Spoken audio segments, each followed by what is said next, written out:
itu. Jadi antara kita dengan orang yang tidak percaya ada jurang yang luar biasa. Kita perlu membangun jembatan. Sekarang ada jembatan namanya apa?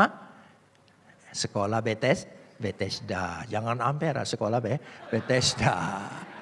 Saudara ya. Sekarang kita bangun lagi apa? Rumah sakit. Masih banyak lagi.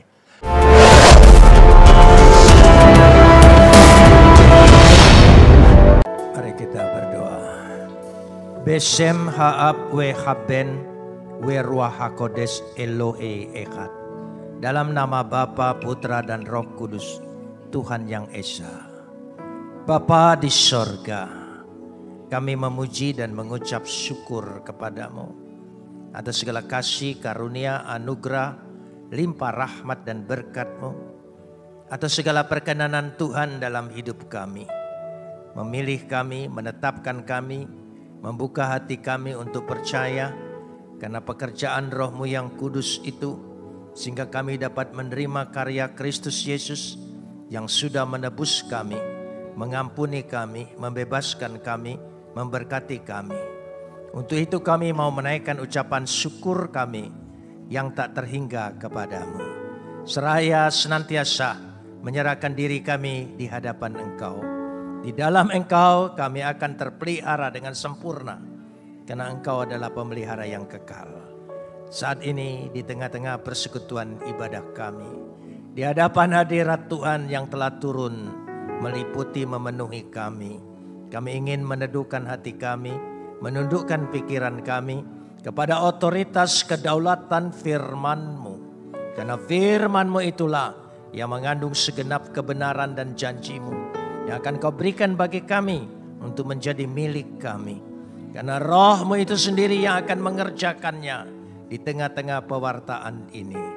Terima kasih Bapa, dalam nama Yesus kami berdoa. Amin. Silakan duduk. Shalom. Pagi ini kita akan bersama-sama membaca firman Tuhan yang terambil dari 1 Petrus pasal 1 ayat 3 sampai ayat 12. 1 Petrus pasal 1 ayat 3 sampai 12. Kita akan membacanya saling sahut bersautan. Saya akan awali ayat 3, jemaat menjawab ayat 4, dan seterusnya saling ganti bergantian sampai tiba pada ayat 12. Terpujilah Tuhan dan Bapa Tuhan kita Yesus Kristus, yang karena rahmat-Nya yang besar telah melahirkan kita kembali oleh kebangkitan Yesus Kristus dari antara orang mati kepada suatu hidup yang penuh pengharapan. Ayat 4.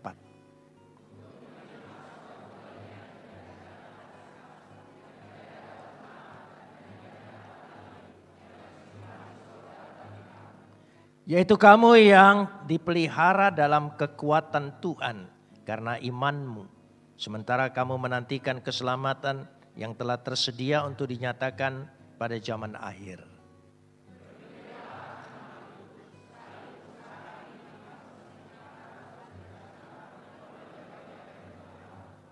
Maksudnya semuanya itu untuk membuktikan kemurnian imanmu yang jauh lebih tinggi nilainya daripada emas yang fana, yang diuji kemurniannya dengan api, sehingga kamu memperoleh puji-pujian dan kemuliaan dan kehormatan pada hari Yesus Kristus menyatakan dirinya.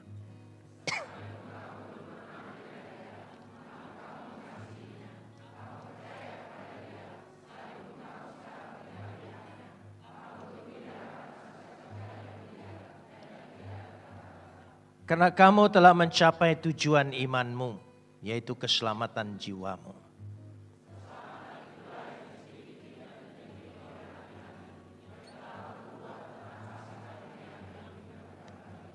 Dan mereka meneliti saat yang mana dan yang bagaimana yang dimaksudkan oleh Roh Kristus yang ada di dalam mereka, yaitu roh yang sebelumnya memberikan kesaksian tentang segala penderitaan yang akan menimpa Kristus dan tentang segala kemuliaan yang menyusul sesudah itu.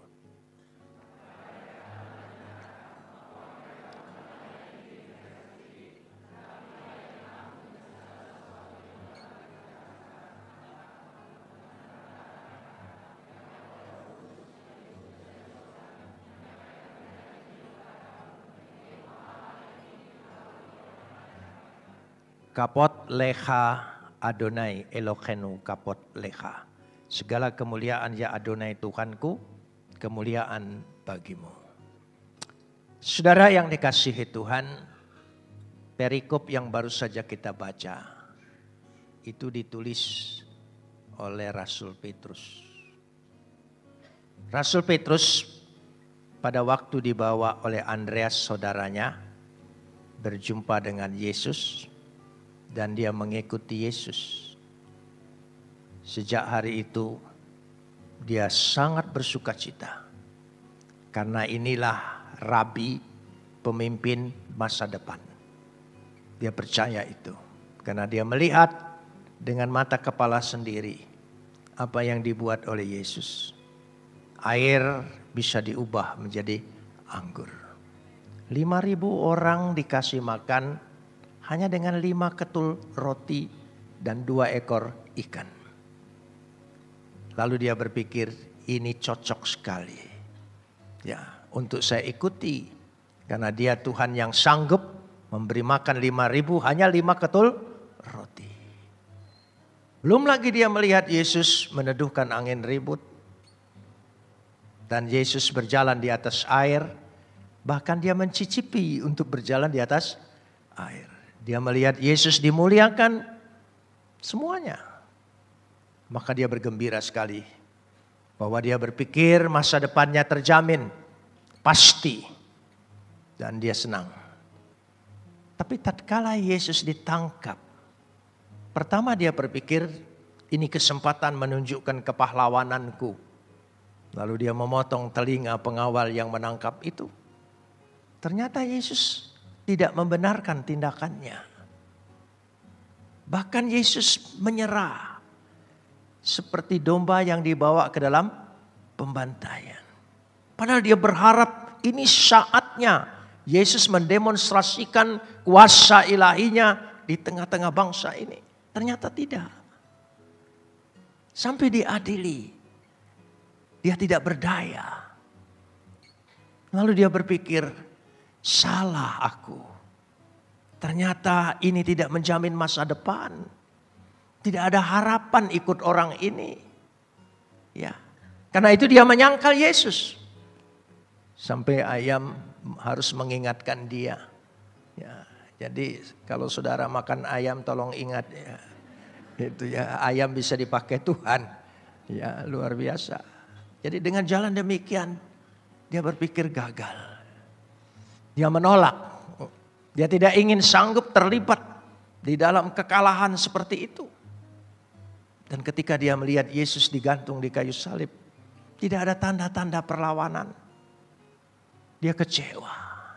Kecewa. Dan mulai dia berpikir, aku salah. Aku harus cari jalan keluar. Kembali lagi menjadi penjala ikan, rasanya malu. Sudah gembar-gembor di kampung, dia mengikuti pemimpin yang hebat. Nah, lalu tidak ada harapan baginya. Tapi saat Yesus bangkit. Bangkit Yesus bukan dalam mimpi, bukan dalam penglihatan. Tapi disaksikan banyak orang. Dan dia menyaksikan sendiri. Dia menyaksikan. Dan betul real. Karena sempat makan bersama. Bahkan dia melihat Thomas mencucukkan jarinya. Wah, ini luar biasa. Ternyata Yesus bangkit, Yesus hidup. Maut takluk. Aku tidak takut mati. Harapannya jauh lebih tinggi, lebih besar, lebih dahsyat. Dan dia semangat sekali. Sangat semangat. Ketika Yesus naik ke sorga, bukan 1-2 orang yang menyaksikan. Segala perbuatan Yesus dari sejak awal disaksikan banyak orang. Banyak saksi. Banyak orang bercerita tentang dia diangkat ke sorga, tapi tidak ada saksinya. Bahkan istri yang tidur di sebelahnya tidak menyaksikan. Ya, tapi dipercaya. Ini banyak saksinya. Lalu dia berani. Ternyata pengharapan dahsyat. Karena itu dia menulis kepada kita. Di ayat yang ketiga, pertama kali dia menulis, hidup penuh pengharapan. Sekali lagi, hidup penuh pengharapan. Itu penting sekali. Karena kalau tanpa pengharapan, hidup ini tidak berarti. Karena kesulitan, kesusahan, penderitaan, ya, di dalam kehidupan ini begitu banyak. Ya, banyak pergumulan. Kita memerlukan jalan keluar. Kita memerlukan pertolongan. Kalau tidak ada harapan, bagaimana mungkin? Lalu dia menulis di sini ayat yang ketiga. Ya, karena kemurahannya dikatakan di situ, yang karena rahmatnya yang besar telah melahirkan kita kembali oleh kebangkitan Yesus Kristus dari antara orang mati. Itu poinnya. Poinnya Petrus. Karena itu Petrus tidak pernah takut mati. Dia selalu pikir dia akan bangkit kembali dan hidup. Oleh kebangkitan Kristus. Kita akan dibangkitkan kembali. Saya pakai istilah orang lain, reinkarnasi. Ada kepercayaan lain, percaya hidup ini akan reinkarnasi. Tapi bergantung dengan diri kita, tidak ada jaminan. Apa bergantung dengan diri kita? Bisa-bisa kalau salah kita jadi kodok. Ya, atau jadi monyet. Ya. Tapi reinkarnasi dalam Kristen pasti beroleh hidup kekal. Dijamin tidak jadi monyet, tidak jadi kodok. Itu monyet itu paling marah dengan Darwin. Ya, teori Darwin sekarang sudah tidak berlaku karena diprotes oleh monyet. Ya, monyet bilang nantikan berubah jadi manusia. Ternyata tidak. Berarti teorinya gagal. Saudara, untung saja. Darwin kalau ketemu monyet, saya yakin dikeroyok. Loh iya, karena dia bohong. Ya, baik kembali lagi. Jadi beroleh hidup kepada suatu hidup, tolong kita baca bersama, kepada suatu hidup yang penuh pengharapan. Apa? Ucapkan lagi.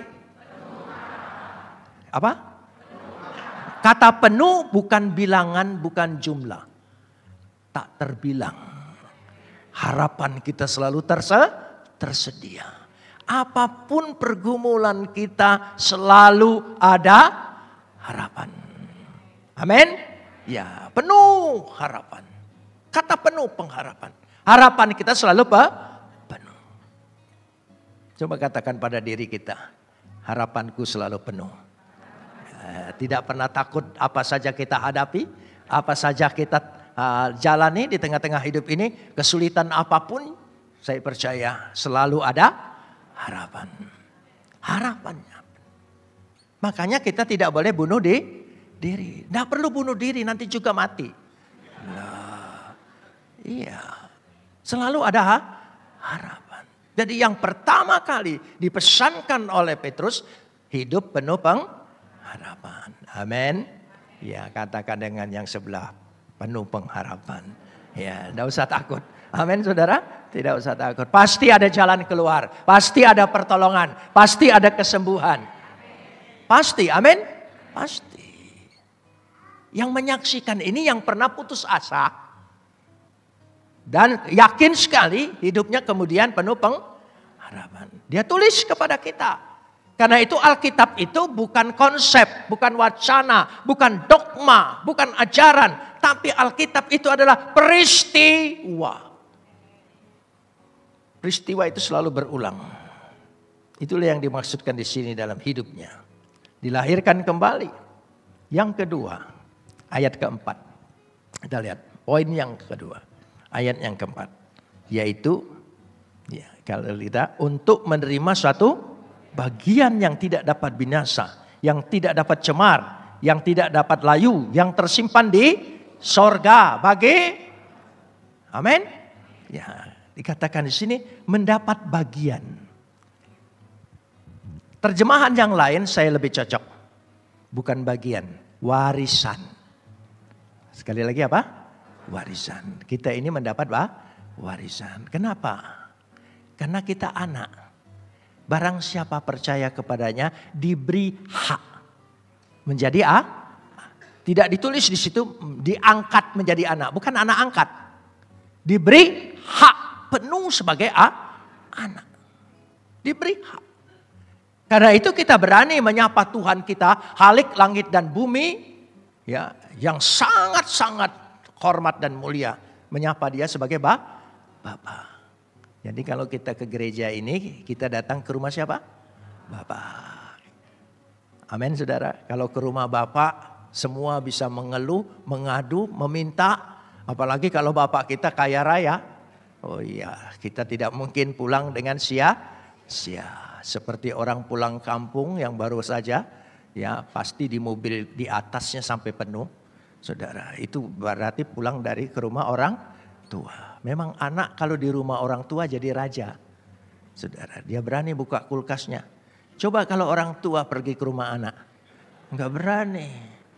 Paling-paling kalau orang tua numpang di rumah anak jadi pembantu. Saudara, itu susahnya. Tapi untung kita ke rumah Bapak. Jadi kalau ke rumah Bapak kita diberi hak. Dan hak kita itu jelas, genetika kita sama. Karena kita ditebus oleh darah. Tubuh Kristus, darah Yesus. Darah ilahi, tubuh ilahi yang datang dari Bapa. Yang sehakikat dengan Bapa. Makanya kita betul-betul anak sah. Kalau anak pasti terima apa? Warisan. Sekali lagi, terima apa? Jadi sorga itu bukan upah, bukan pahala. Sorga bagi kita warisan. Amin. Sekali lagi, sorga itu apa? Pasti tidak? Pasti. Kalau pahala, upah, belum tentu. Ya, pasti masuk sorga? Amin. Amin. Oh iya, pasti ketemu. Makanya kita tidak boleh musuhan. Gitu. Coba kita musuhan. Masih anak-anak Tuhan musuhan. Nanti di sorga masa diem-dieman. Iya. Kayak anak zaman dulu kalau sedang marah dengan saudaranya. Makan ngadep tembok. Loh iya karena enggak mau. Enggak boleh begitu ya. Amin saudara. Iya. Kemarin saya cerita. Jadi kalau di diri saya ada Yesus enggak? Kok saudara enggak yakin? Ya. Di diri saya ada Yesus enggak? Di diri Anda ada Yesus enggak? Amin. Begitu saya caci maki Anda, fitnah Anda. Berarti di sini Yesus, di situ masa Yesus musuhan? Loh, pasti ada Yesus lain kan? Kalau sampai sanggup memfitnah, menjelek-jelekkan, mengata-ngatain dan sebagainya sesama saudaranya, pasti dalam dirimu ada Yesus lain. Kalau Yesus yang sama, tidak mungkin. Tidak mungkin saudara. Amin. Ya, ayo sadar. Sadar. Saudara ingin penuh Roh Kudus? Saya buktikan. Jangan main-main kau. Ya, kita buktikan saudara. Saudara ingin penuh Roh Kudus? Apa buktinya Roh Kudus memenuhi kita? Bagaimana kita tahu bahwa Roh Kudus berperanan dalam hidup kita? Yaitu pada waktu kita bertobat. Sekali lagi. Karena pertobatan adalah pekerjaan Roh Kudus. Pada waktu kita bertobat, Roh Kudus bekerja dalam diri kita. Berperanan dalam diri kita. Jadi orang yang penuh Roh Kudus tampak berani bertobat. Bahaya, saudara. Berarti ada roh yang lain. Ini penting sekali. Makanya ya jangan ngaku-ngaku. Ya, penuh Roh Kudus tapi perilaku tidak cocok. Begini. Yesus Bapa di sorga melalui anaknya Yesus Kristus telah berbuat. Dia betul-betul untuk menebus kita, mengasihi kita, membebaskan kita. Dia korbankan anaknya. Dia korbankan anaknya. Coba tayangkan dulu. Galatia 4 ayat 4. Galatia 4 ayat 4. Coba kita lihat di situ. Coba ditayangkan. Galatia 4 ayat 4. Nah. Tetapi setelah genap waktunya, tolong sambung. Mengutus anaknya. Pertanyaan saya. Dia diutus dulu atau baru lahir? Ayo. Ya? Diutus dulu atau lahir dulu? Nah, seluruh nabi lahir dulu baru diutus. Dia tidak, diutus dulu. Karena dia anak yang ada dalam diri Bapa. Dia diutus untuk lahir dalam perut Maria. Coba orang ilahi, agung, mulia mau masuk ke dalam rahim Maria, makhluk ciptaan dia. Itu luar biasa kasihnya, amin. Itu belum mati di salib, baru lahir saja. Dan dia tidak minta prosesnya cepat 3 minggu. Loh iya, dia menyamakan dirinya alamiah sebagai manusia. 9 bulan 10 hari. Ilahi. Masuk ke dalam rahim perempuan. Itu buktinya. Tuhan begitu serius untuk menebus kita. Sekali lagi, Tuhan begitu serius. Pertanyaan saya, seserius apa engkau mengikuti Tuhan dan melayani Tuhan? Jawab. Seserius apa? Kalau masih main-main, tidak serius. Padahal dia sudah begitu serius. Sadar. Saya minta Roh Kudus menyadarkan Anda. Supaya kita betul-betul serius. Bekerja, melayani, segalanya sangat serius. Karena dia sudah serius sekali. Ya, supaya kita sadar betul. Ya, saya berdoa supaya Roh Kudus menetapkan itu di hati kita. Tersimpan di roh kita. Serius. Berdoalah serius, melayanilah serius. Ikut Tuhan serius. Amin. Amin. Loh iya, ini penting sekali. Jadi dikatakan di situ kita hidup ini ada apa? Untuk menerima apa, Pak? Warisan. Amin. Ya, itu serius sekali. Warisan. Berulang sering saya katakan. Pasti kita masuk surga? Berarti bakal ketemu kan? Ya, keciren dengan aku kayak dari surga ya. Jangan sampai lupa gitu ya. Ya gitu kan pasti. Hanya aku agak lebih muda gitu. Glowing. Loh ya kan bersinar. Itu kalah kosmetik di sini saudara. Loh iya, jadi semua awet muda. Amin. Kita ketemu, kita bikin reuni. GBI, MPI, Palembang. Oh, ingat? Ya? Mau bikin reuni kita? Iya, reuni. Ingatkan saya. Mudah cari saya. Di mana Yesus, di sampingnya pasti ada saya. Oh, iya. Iya. Amin. Loh ya, kita bikin reuni. Gitu. Hanya satu syaratnya, nggak ada pempek. Ya, sekarang kita lanjutkan. Yang ke ayat 5, Yaitu kamu yang dipelihara dalam apa?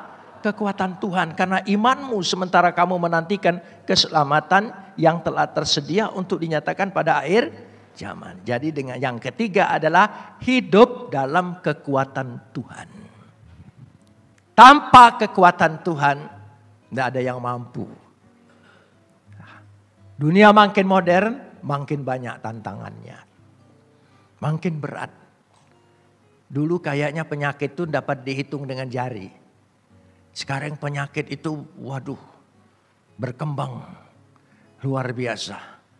Penderitaan juga, kesusahan juga. Kalau tidak ada kekuatan Tuhan, sepertinya kita tidak sanggup menjalani hidup ini. Ya, begitu beratnya. Pernah enggak berpikir, ya, saking susahnya hidup ini jangan-jangan hampir-hampir aku gila. Pernah enggak mikir? Kalau pernah mikir itu bagus, karena belum gila. Kalau saudara enggak pernah berpikir tidak gila, itu hati-hati saudara. Nah gitu, jadi hampir gila. Tapi percayalah, kita sanggup menjalani itu semua.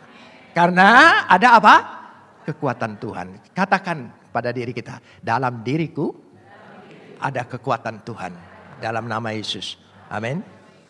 Jadi apa saja kita hadapi, ya, kesulitan apa, pergumulan apa, persoalan apa, Tolong ingat, katakan pada dirimu, ada kekuatan Tuhan.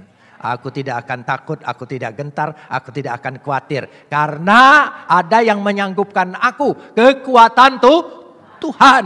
Amin. Ya, kita jalani.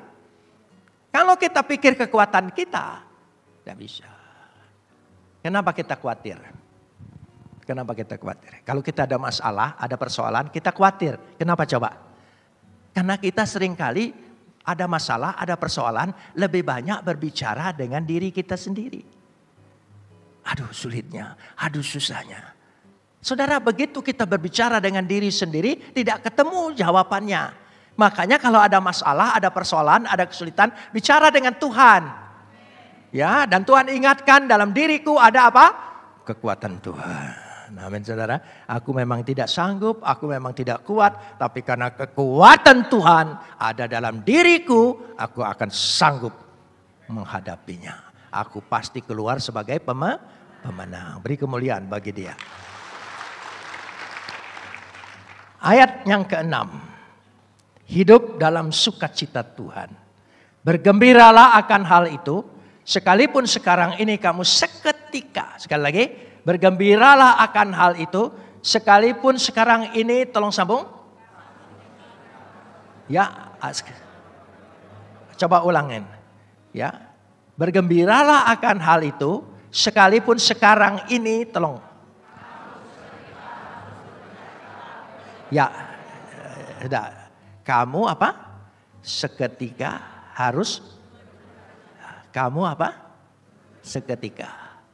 Jadi duka cita kita itu ada limit waktunya. Hanya seketika. Tidak akan berlarut-larut, percayalah. Amin ya. Bebanmu tidak akan berlarut-larut. Katakan seketika. Seketika saja. Kenapa? Tuhan izinkan pencobaan itu terjadi supaya kita bisa menghidupin firman. Saya saksikan kembali. Saya di penjara itu sering pindah-pindah.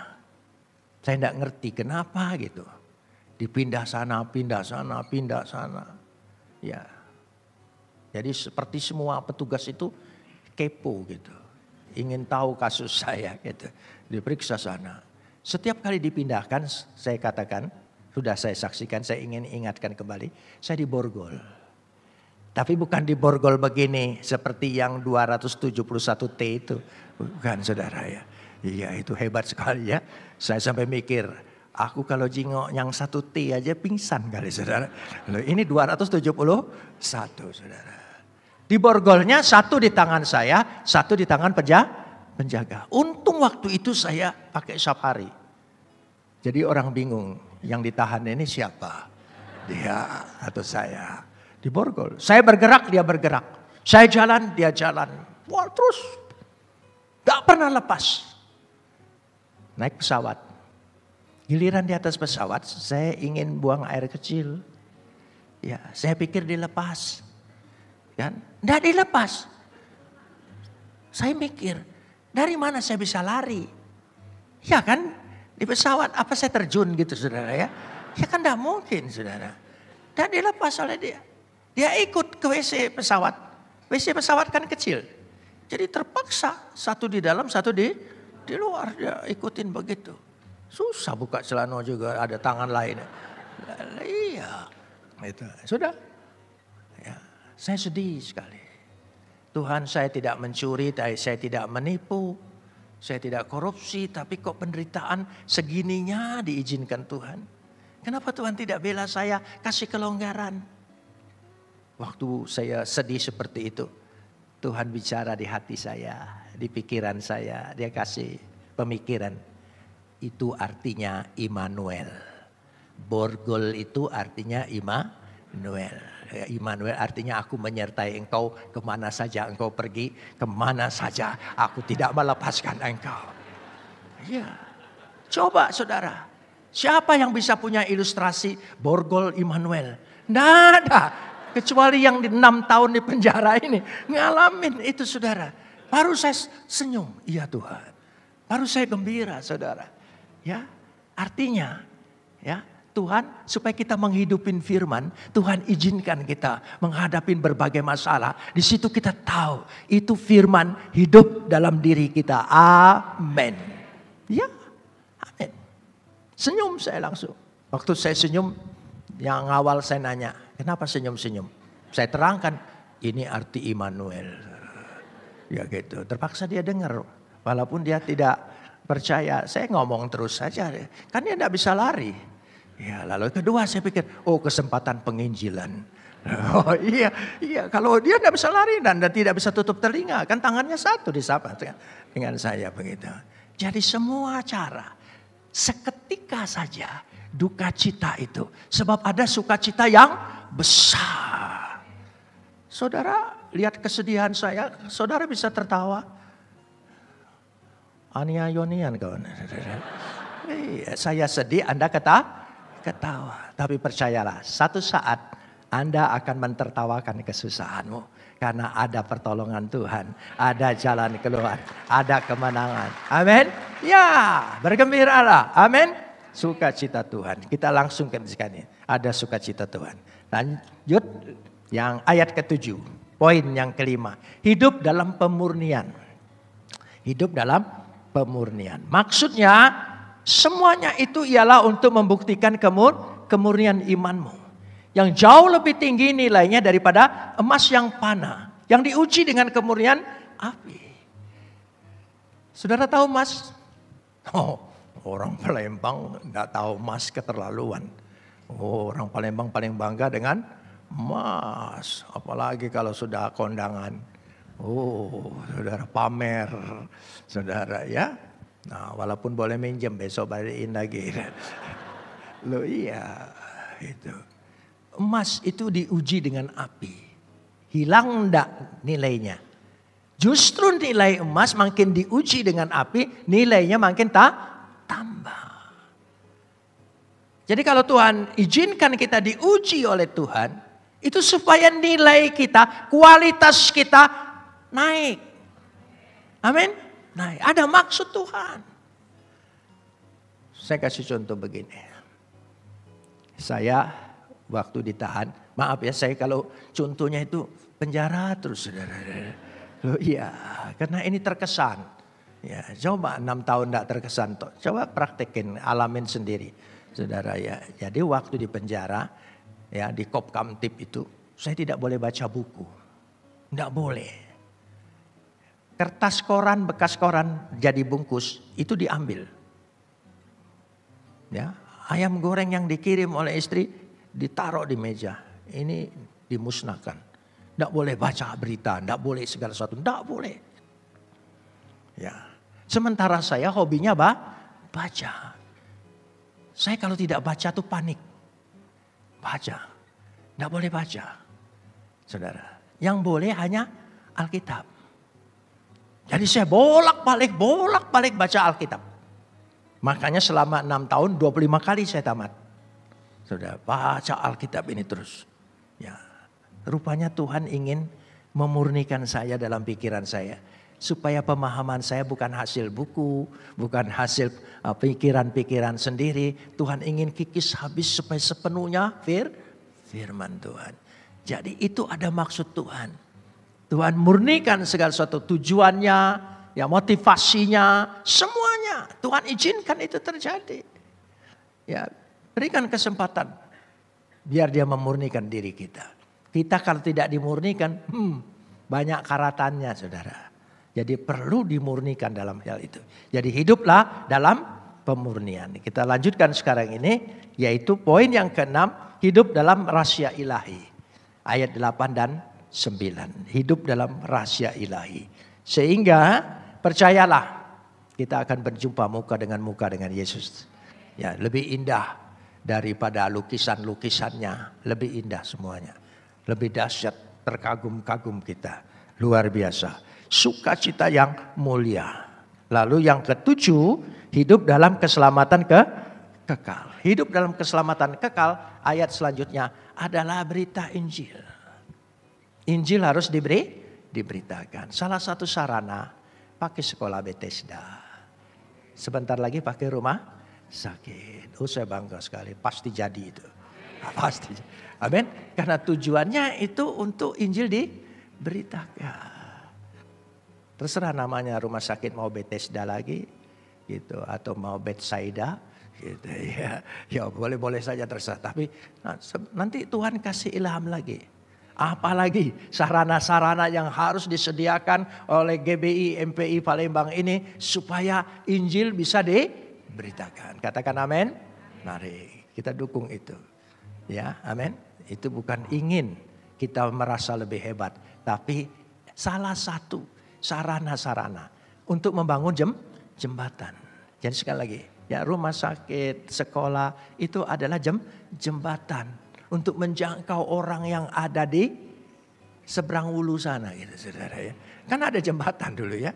Dulu pertama kali saya di Palembang waktu masih kecil, jembatan Musi Ampera itu baru dibangun. Takut aku keluar. Aku diculik orang katanya ya. Ya sebab nanti kepalanya hilang ditaruh di bawah jembatan Musi. Itu benar atau enggak saya ya.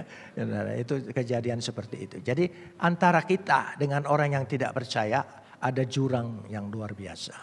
Kita perlu membangun jembatan. Sekarang ada jembatan namanya apa? Sekolah Bethesda. Jangan Ampera, sekolah Bethesda. Saudara ya. Sekarang kita bangun lagi apa?